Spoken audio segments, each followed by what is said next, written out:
네, 최성민입니다. 최성민의 히트마켓 스토리 오늘 또 말씀드리겠습니다.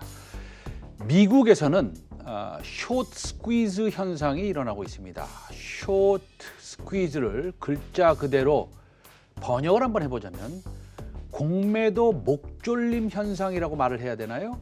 네, 공매도를 이제 치고 주가가 반대로 이제 떨어져야 되는데 급등을 하면 예를 들어 공매도를 10,000원에 실행을 했는데 주가가 20,000원이 되니까 더 이상 버티지 못하고 손절을 하는 것입니다. 공매도를 했으니 손절을 매도가 아니라 매수가 됩니다. 이것을 환매수라고 합니다. 지금 보시는 종목들이 미국에서 공매도가 많았던 종목인데 시장의 유동성과 펀드멘탈의 턴어라운드가 주로 주가가 올라가니까 헤지 펀드들은 급하게 환매수를 하는 것입니다. 지금 보시는 종목 중에 세 번째 밑에 이제 Bed & Bath & Beyond와 AMC 엔터테인먼트가 개인 투자자들의 새로운 투기 대상으로 지금 떠오르고 있고요.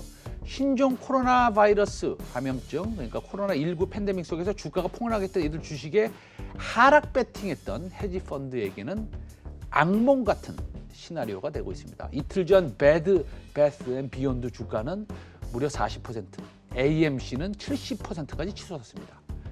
개인 투자자들이 계속 이들 주식을 매수하는 동안 헤지 펀드들이 공매도 베팅에 따른 손실을 메우기 위해서 이제 손절을 해야 되죠. 그럼 급하게 매수를 해야 되죠. 급하게 환매수를 했기 때문입니다.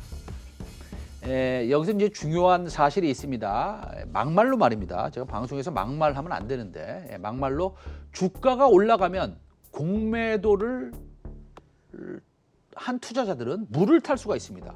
그러니까 평단가를 올릴 수 있다는 얘기죠. 주식을 샀는데 떨어지면 우리는 가끔씩 평단가를 내리기 위해서 더 사지 않습니까? 그렇게 보통 하는데 이게 근데 말입니다. 우리나라는 공매도를 더 하면 되는데 그걸 못 하네요. 외국에는 할 수 있지만 그래서 공매도가 금지되어 있기 때문입니다. 주가는 올라가고 평단가를 좀 더 맞추기 위해서 공매도를 못 하고요. 외국인 헤지 펀드들은 정말 말로 표현하기 힘든 고통 속에 있을 것입니다. 제발 지수가 조정이 나와서 빠져나가기만을 기다리고 있을 겁니다. 우리나라 주식시장에도 그런 일이 당연히 일어날 수 있습니다.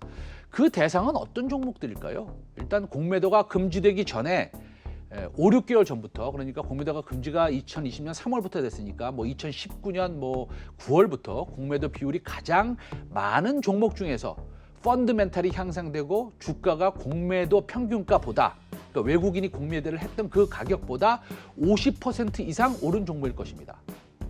그 중에서 하나 골라보겠습니다. 첫째, 코스닥에서요. 코스피가 아니라 지난 2019년 10월부터 계산해서 가장 많이 공매도 잔고가 많은 종목은 어떤 종목이냐? 펄어비스입니다. 총 발행 주식의 4% 정도 됩니다.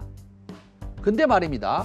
펄어비스는 대주주 지분이 60%나 되기 때문에 대주주 지분 관련 지분이 60% 되기 때문에 나머지 유통 물량 대비 공매도된 주식 비율은 10%에 육박합니다.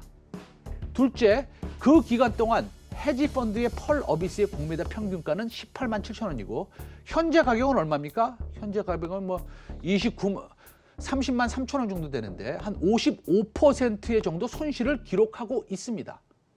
여기서 10에서 15%만 정도 올라가면 아마 못 참고 손절, 즉 환매수를 해야 됩니다.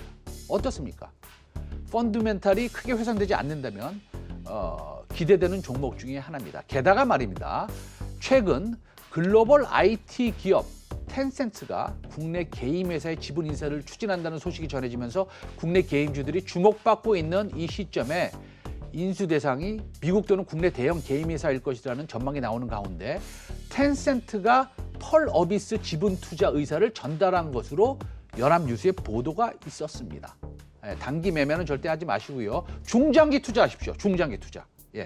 텐센스는 최근 펄어비스 측의 지분 투자 의사를 수차례 전달한 것으로 파악되고 있습니다.